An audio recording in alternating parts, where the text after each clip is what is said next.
muri uyu muryango cyo kubura uyu mubyeyi muri iri torero ryacu rya Samuduha no mu ntara muri rusange ya Bibare. Dusaba Imana ngo Imana ikore ku mitima yacu twese. Mu gihe nk'iki hari igihe amagambo abura ivuga, ariko dushimira Imana ishobora byose ko mu ijambo ryayo Imana yonyine iba yiteguye gukuramo icyahumuriza umuntu. Abasaba Imana ngo muri aka kanya gato tugiye gufata twiga ijambo ry'Imana, Imana ikore ku mitima yacu by'umwihariko ikore ku muryango wa bugufi uyu mubyeyi wamaze gutabaruka. Mukuri kose mama Pofia twamukundaga, Imana irabizi bizi ku mitima yacu, by'umwihariko nka korari nzi amarira menshi mufite bite no kumubura, ariko Imana irenze imitekerereze yacu. Niyo mpamvu uko nabivuze mu isengesho, Imana yemeye ko ikintu kibaho, twebwe tuba dusabwa kubyakirana amaboko yombi, kuko tutazi impamvu Imana yemeye ko ibyo biba, ariko ni ku mugambi mwiza. Kuko ijambo ry'Imana muri Yeremiya rivuga yuko Imana itwifuriza ibyiza atari ibibi, kugira ngo itwungukire ibyo tuzabona hanyuma, izina ry'Imana rihimbazwe. Ubwo rero ibi byose by'amayobera tutazi nitugera mu ijuru, Imana izabidusobanurira, kuko niwo mwanya ubwenge bwacu buzaba bukuze bubasha gusobanukirwa n'ibyo uyu munsi tutabasha kumva. Bari mu butumwa bwiza bwa Yesu Kristo bwanditswe na Yohana mu gice cya 11, cyo gice ngiye kubibandaho mu gusoma guhera cyane cyane ku murongo wa mbere kugeza ku wa 44. Aho ngo niho ngiye kwibanda, ariko mu ndirimbo twatangije shobora kubizwe n'abantu bake. Ni indirimbo ya 294 iravuga ngo gitare kirekire njya nguhungiraho. Gitare kirekire nyangira gute? Igitare nta wundi ni Kristo Yesu, niwe duhungiraho. Ndebera iyo ndirimbo hanyuma ngusabe uyisomere uyisomera abantu hanyuma bayumve. Here ku gitero cya mbere 294. N'abafite indirimbo mwongere muyirebe tutayiririmba.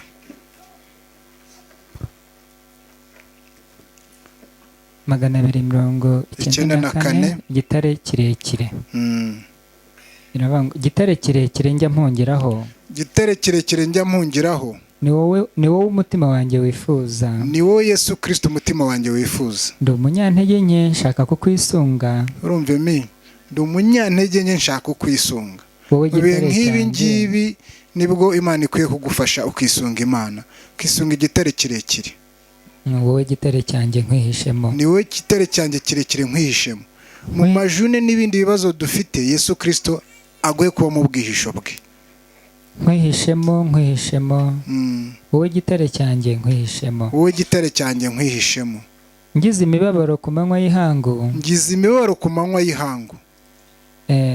Nizingiweho n'ibigeragezo. Nizingiweho n'ibigeragezo.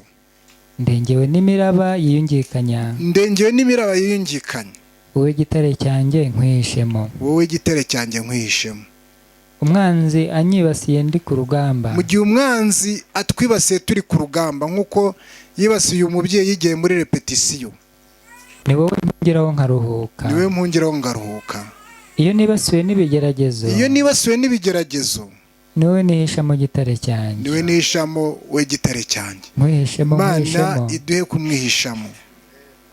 Nkwihishemo. Imana idufashe.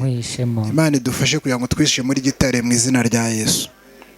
Amagambo nshaka kuza gukomozaho cyane cyane muri iki cyigisho, aho nakuye umutwe w'aya magambo, ni mu butumwa bwiza bwa Yesu Kristo uko bwanditswe na Yohana mu gice cya 11 ku murongo wa 39. Hari Yesu yabwiye abantu bari ku gituro ati nimukureho igitare.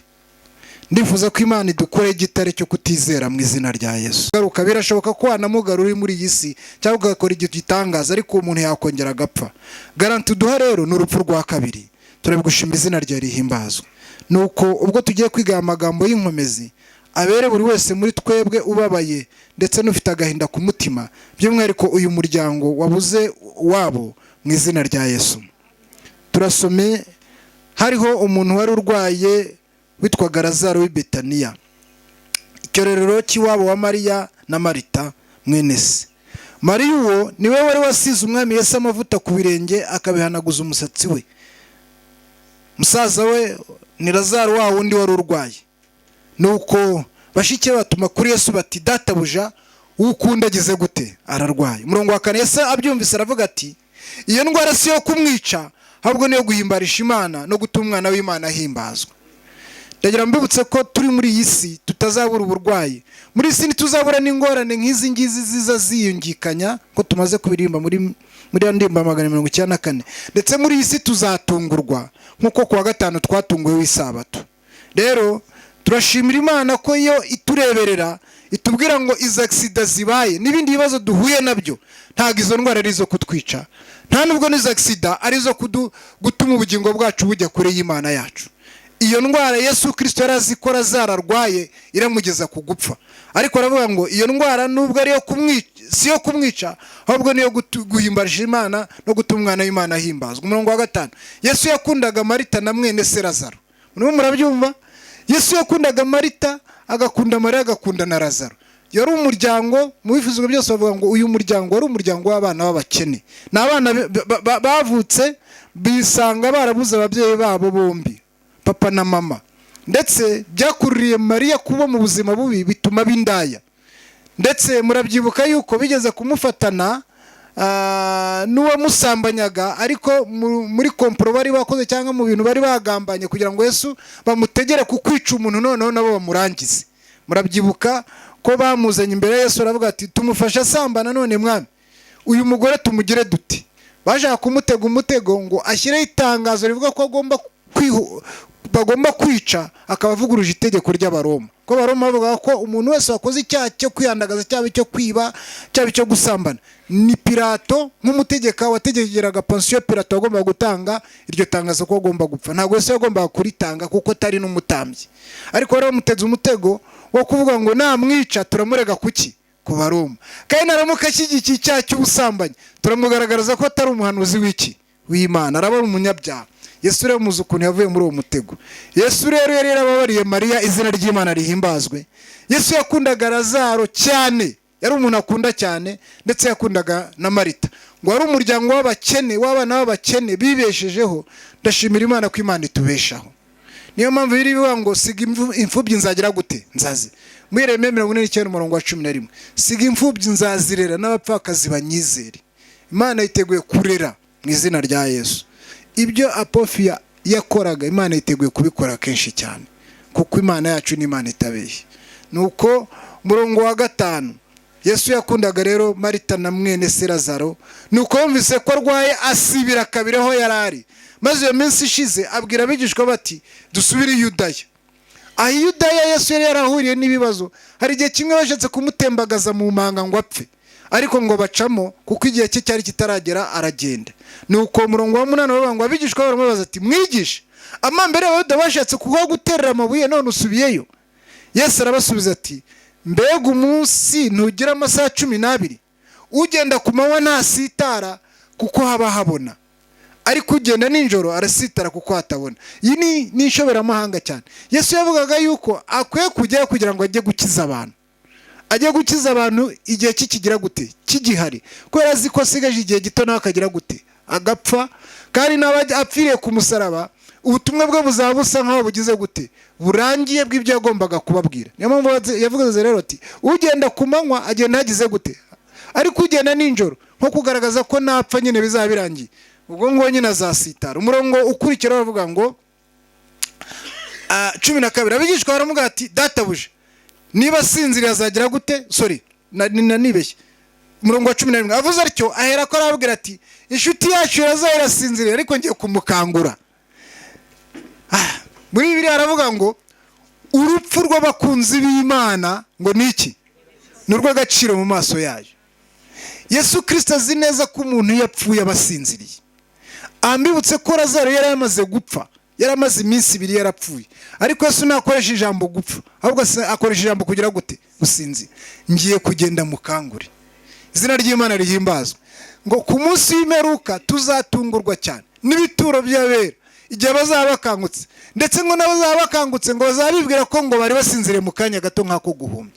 Nta muntu nubwo azaba amaze imyaka 1000 ngo uzibwira ko ngo yari amaze igihe kirekire, ahubwo mu kanya gato, ngo mu kanya kako kugira gute, nk'ako guhumbya. Impanda y'Imana nivuga ngo abapfire muri Kristo nibo bazabanza kugira gute, kuzuka. Natwe bazaba bakiriho, dore ko dutumbagirana nabo gusanganira umwami mu kirere. Izina ry'Imana rihimbazwa. Yesu rero afite urufunguzo rwo gutuma umuntu twibwiraga ko yapfuye wa asinziriye, nubwo yababaza imyaka 10, nubwo yababaza imyaka 20, nubwo tumaze iminsi 3 turi muri iki kintu kikiriyo.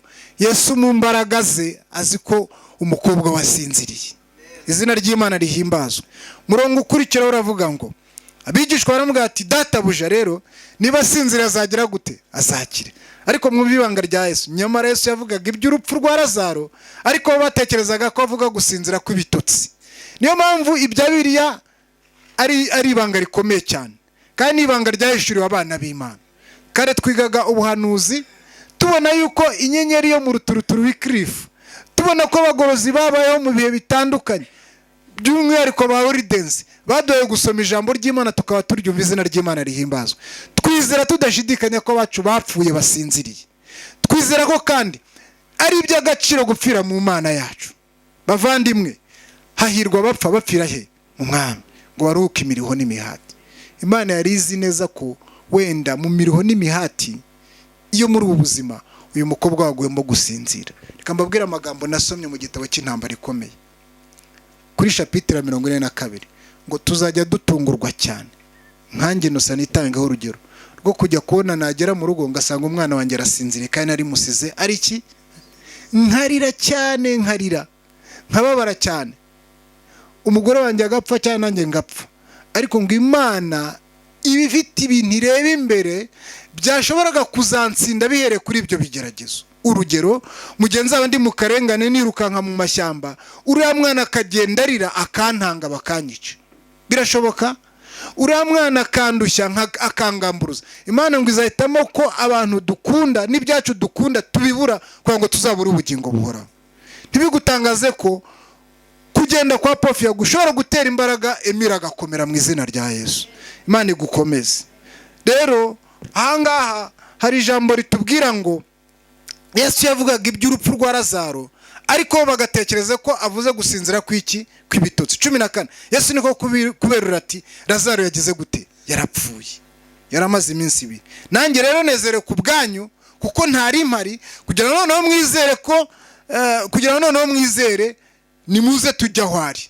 Okay, reka mbibutse iki uyu murongo uvuga. Yesu yaravuze ati nezere ku bwanyu ko Lazaro yapfuye ntagize gute, ntahari. Yesu ngo yajyaga agenda yagera nk'ariya za Betaniya cyangwa yagera mu kiroro runaka, muri bo kwegeze gukiza akana k'agakobwa, kari akana k'umupfakazi wari ufite umwana w'ikinege, ahura n'ikiriba ngo bagitwaye bagiye gushyingura. Yesu arangije arebye ukuntu umukecuru ababajwe cyane n'uwo mwana. Yesu Kristo arangije aravuga ati mushyire icyo kiriba hasi, mushyire uwo murambo hasi. Bakimara kuwushyira hasi aravuga ati gakobwa haguruka, kagira gute, karahaguruka. Abayuda bitewe nuko bari bafite kwizera guke baravuga ngo uriya mwana yaragishyushye, ngo ragize gute, ngo ragishije, ngo niyo mpamvu ngo mukijije. Ikindi gihe arongera ajya gukiza akandi kana k'agakobwa k'umutware w'isinagogi, murabyibuka. Yaragiye asohora abantu bari barimo barira, ubwabo bari babonye ko umwana yagize gute, yapfuye, barimo barira. Abayuda ngo bageraga n'abantu bari bashinzwe kuguririrwa bakaza kurira kugira ngo bongere motivation yo kugaragaza agahinda. Noneho ahageze aravuga ati rero abantu bose bari muri iyo nzu nimusohoke, kuko yarazi ko bafite kwizera kugize gute, guke. Ngo yinjirana muri iyo nzu we na Petero na Yohana nande na yinjiranye na Petero na Yohana na Yakobo hamwe n'uwo nguwo waje kumutabaza uwo mutware w'isinagogi. Bagezemo basanga nyina w'umwana nawe ari muri iyo nzu. Yesu arangije aravuga ati gakobwa agira gute, haguruka. Igihe ngo kari kageze hanze mu bivuzwe byose rero taravuga ngo igihe abantu babonaga ko kana kazutse nabwo baravuze ngo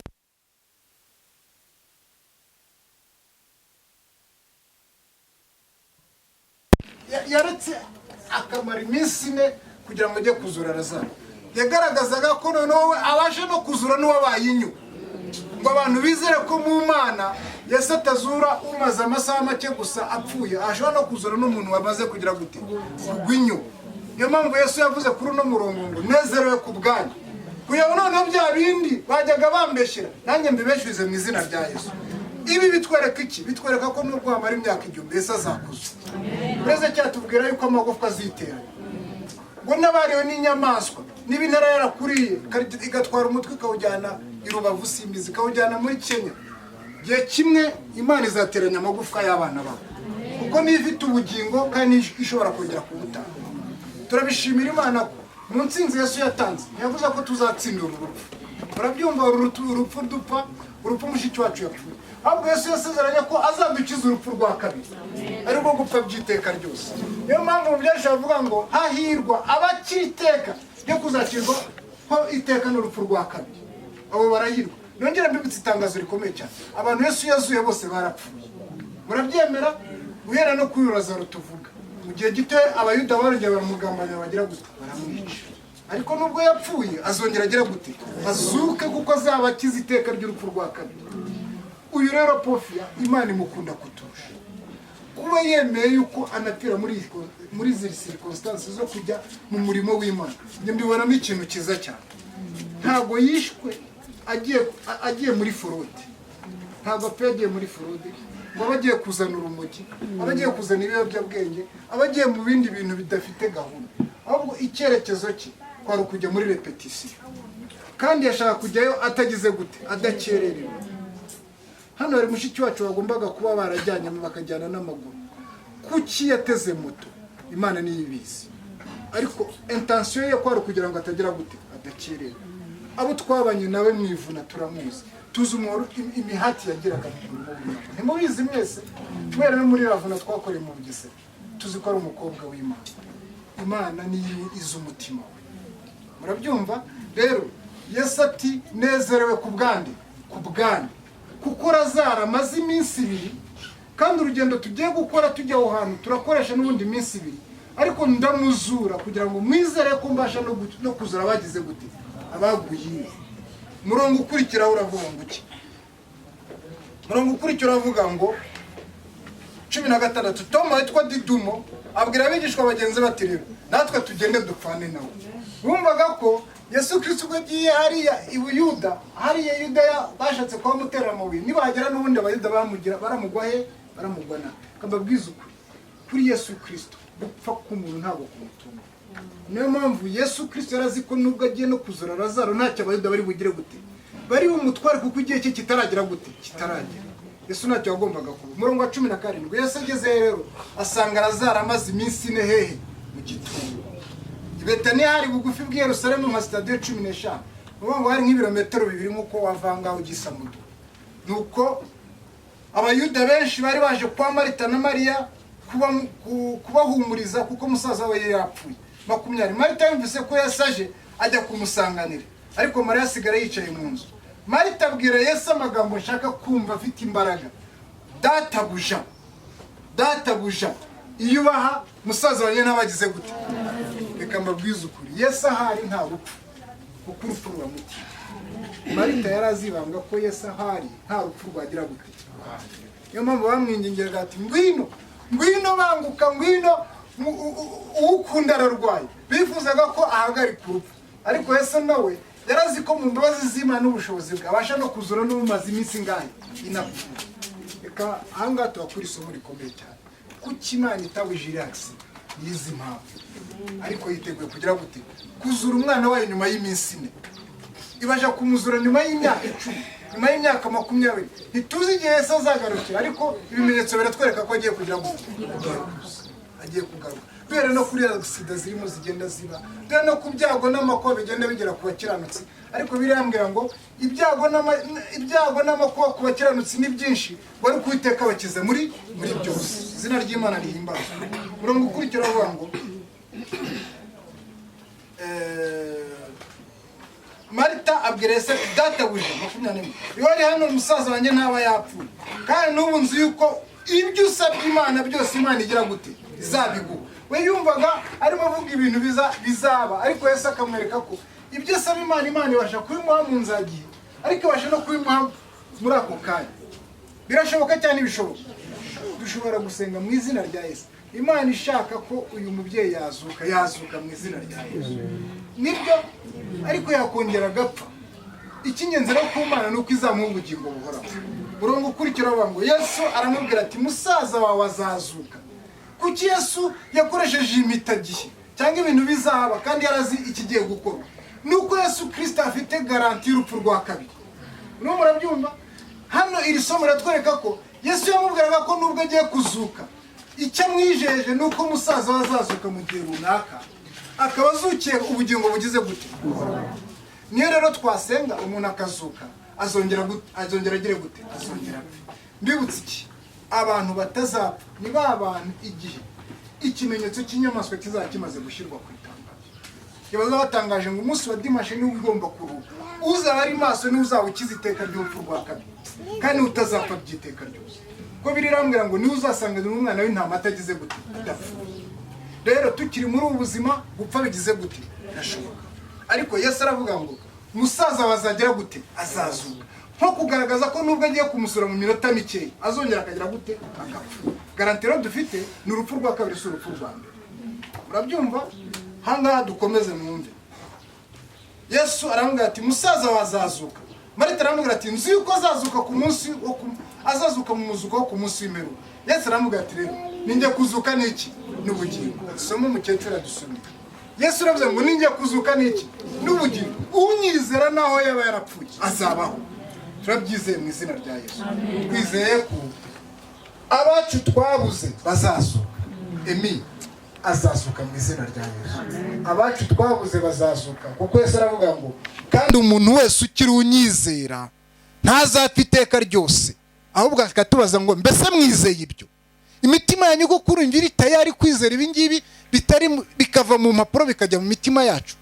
Yesu aranje amaze kubwira Marita ibyo, undi aramutubiza ati ye databuja, nizeye kuri Kristo umwana w'Imana ukwiye kuza mu isi. Marita rero arasobanukiwe ko Yesu ari we mwana w'Imana wahanuwe imyaka myinshi, kandi mwibuka ko yari yaratanze iryo tangazo igihe Mariya yari atwite. Marayika yaravuze abibwira Yosefu na nyina muri Yohana igice cya mbere umurongo wa 21 ngo uyu mwana muzamwita Yesu, azagira gute, azakiza abantu be ibyaha byabo. Mwani magambo azabakiza iteka ryo kugira gute, ryo gupfa. Murongo wa 28 amaze kuvuga ibyo aragenda ahamagara mwene se Mariya rwishara muri ati mwigishaje araguhamagara. Abyumvise arahaguruka vuba aramusanga. Cyakora Yesu yari atarashora mu kirorero, ahubwo arakiraho Marita yamusanze. Bayuda bari bari kumwe na Mariya mu nzu baramuhoza, babonye uburyo ahagurutse vuba asohoka, baramukurikira batekereza ko agiye mu gituro kuririrayo. Mariya ageze aho Yesu ari, amubonye yikubita imbere birenge bye, nawe asubira muri ya magambo aramubwira ati databuja, iyo wari hano umusaza wanjye ntaba yagize gute, ntaba yarapfuye. Ariko bavandimwe mwumve ikintu kigenda kigarukirana. Nimwumve ibanga rikomeye cyane uriya muryango wo kwa Lazaro wari ufite. Marita na Mariya bari bazi ko aho Yesu ari nta rupfu rugira gute, ruhagera. Ntushobora kumva ukuntu Marita abibwiye Yesu, nyuma yaho na murumuna we Mariya nawe akagira gute, akabihamya. Ni ukuvuga ngo ibi biratwiringiza ko icyo Bibiliya isubiramo igitsindagira igihamya nk'aho ari ukuri, kandi koko ni ukuri kw'Imana. Aho Yesu ari nta gupfa kuri yo.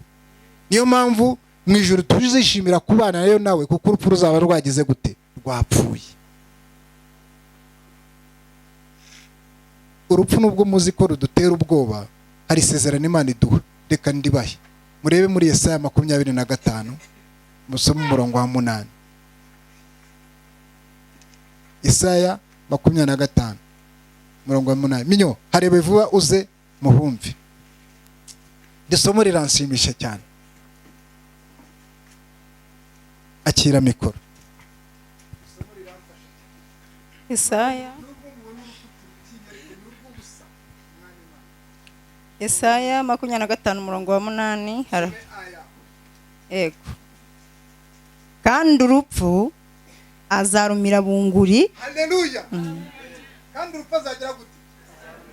Nicyo nashakaga. Abantu bamira ibintu bunguri murabazi, ni abakongomani. Ushobora gufata ubugari bungana umusozi mu minota 5 urumva kuro akabara burangije nta gukacanga. Imana rero izarya urupfu itagize gute, idakojejeho amenyo, idakacanze. kandi urupfu izagira gute? Izarumira bunguri. Mu yandi magambo izarumira itagize gute? Idakojejeho amenyo.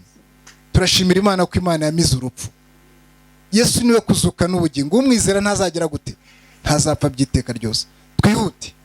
Geze muri Yohana 11:35 Mariya ageze aho Yesu ari nawe amubonye yikubita imbere ye avuga ari amagambo. 33 Yesu amubonye arira, n'abayuda bazanye nabo arira, asuhuza umutima arawuhagarika, arababaza ati mbese mwamushyize he? Kuki Yesu anga yahagaritse umutima? Rero nawe turavuga ngo guhagarika umutima kwa Yesu kwaterwaga nuko yabonaga batagize gute? Batizeye. Nta cyizere bari bafite yuko umuntu wabo ayo magambo Yesu arimo kubabwira ko agiye kumuzura ari bugire gute? Ahubwo ibyabo kwarukurira. Nimureke nubwo imitima yacu ishavuye ariko tunezerwe ko Yesu yatsinze iki? Urupfu. Ni by'ukuri ko turi abanyantege nke b'abanyabyaha, turi n'abantu bahora batekereza bakibaza uko ibintu byabaye, kandi rimwe na rimwe tukibaza ibintu tudafitiye igisubizo, ariko ku Mana hari igisubizo. Uretse ko ibisubizo by'Imana birenze ubwenge bwacu. Rero Yesu yarababaye cyane, ababazwa nuko bari abayuda barimo batamwizera, ndetse n'abo umuryango yaraje gukiriza batamwizera. Ariko Yesu arababwira ati mbese mwamukize? Baramusubiza ati databuja ngwino ureba. Yesu arangije agira gute? Ararira. Kuki Yesu yarize? Yarizwaga ngo nuko abona bafite imitima itagize gute? Itizera. Imana idufashe turinde kuriza Yesu. Ubwo duteraniye muri uyu muryango tuwukomeze mu izina rya Yesu. Twiringize uyu muryango ko umuntu wabo bazagira gute? Bazamubona. Ahubwo icyabo ni ukwiyeza. Imana ibabashe mu izina rya Yesu. 36 Abayuda baravuga bati dorere nimurebe uburyo yamukundaga. Ariko bamwe muri bo baravuga bati uyu ko ahumura impumyi ntabarabashije kuzura n'uyu wapfuye ntapfe. Ntabarabashije reka nsome. Uyu ko ahumura impumyi ntabarabashije kuza n'uyu ntapfe. Murumva ukuntu bari batizera? Yesu yarakoze ibitangaza byinshi nababwiraga. Yarakirije abantu. Nimwibaze namwe.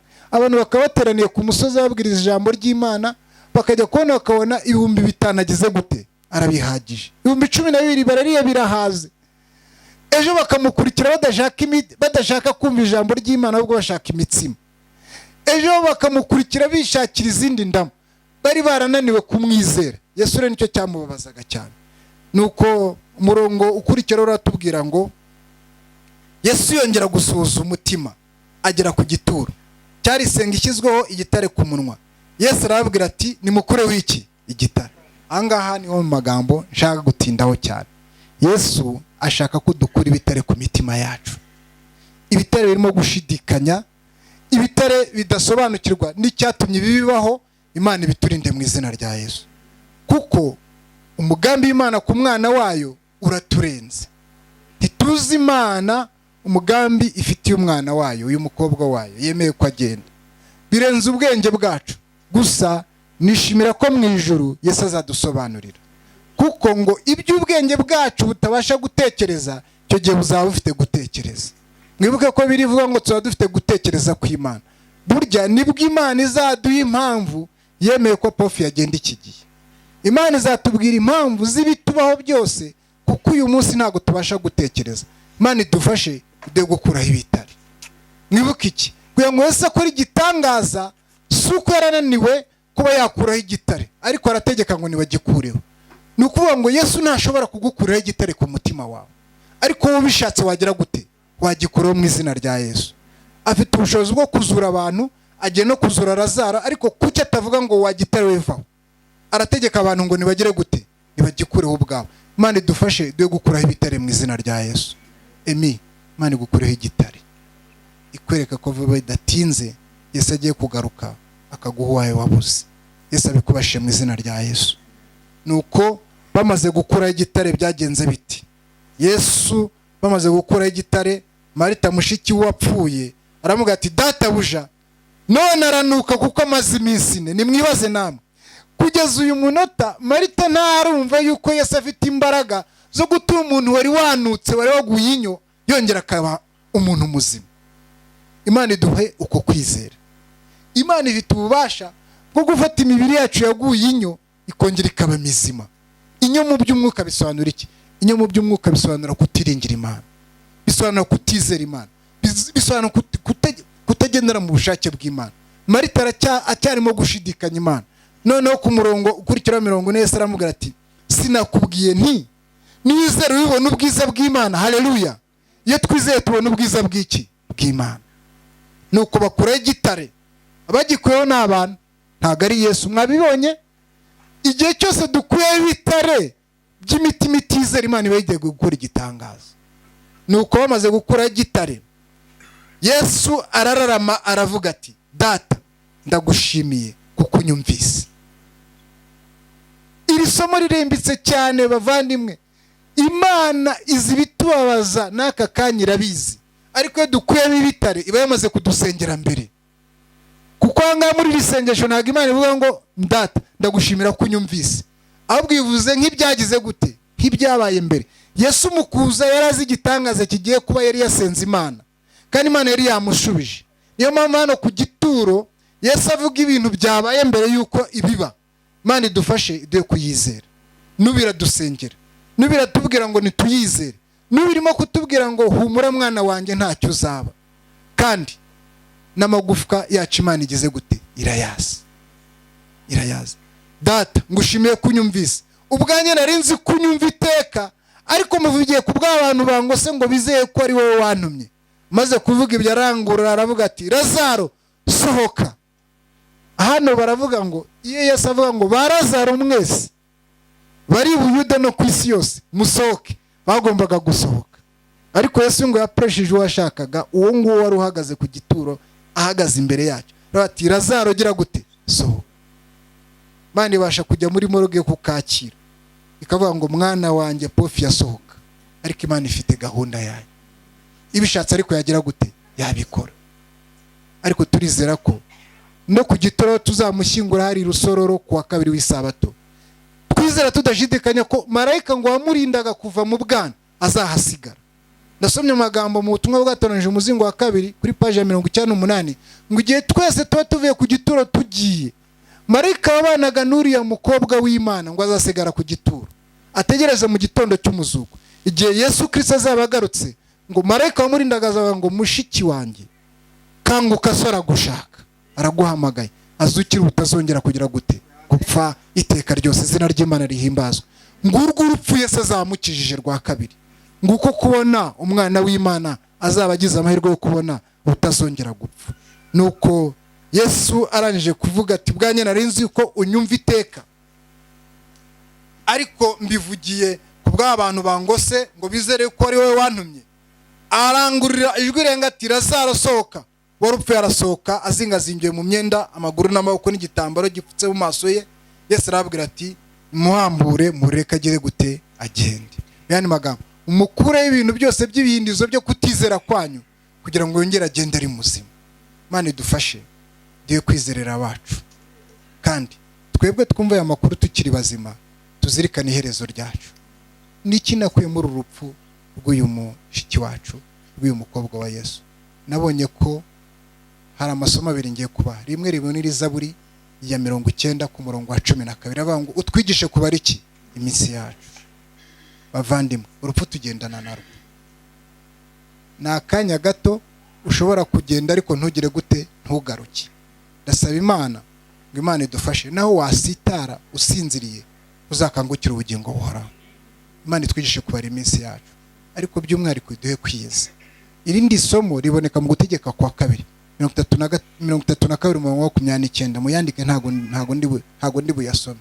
Mu 29 Mose yabwiye abantu nk'itangazo, aravuga ati iyo baba abanyabwenge baba bayitaye ku iherezo ryabo. Imana iduhe kwita ku iherezo ryacu, kuko urupfu ruradutunguye cyane, impfu ziradutunguye cyane. Urupfu rwa Pofi yaruba ku isabato yari ishize. Hari umubyeyi, Imana idufashe duhe kwiyambaza gitare ngo uhungireho. Imana idufashe guhungira kuri Yesu mu izina rya Yesu.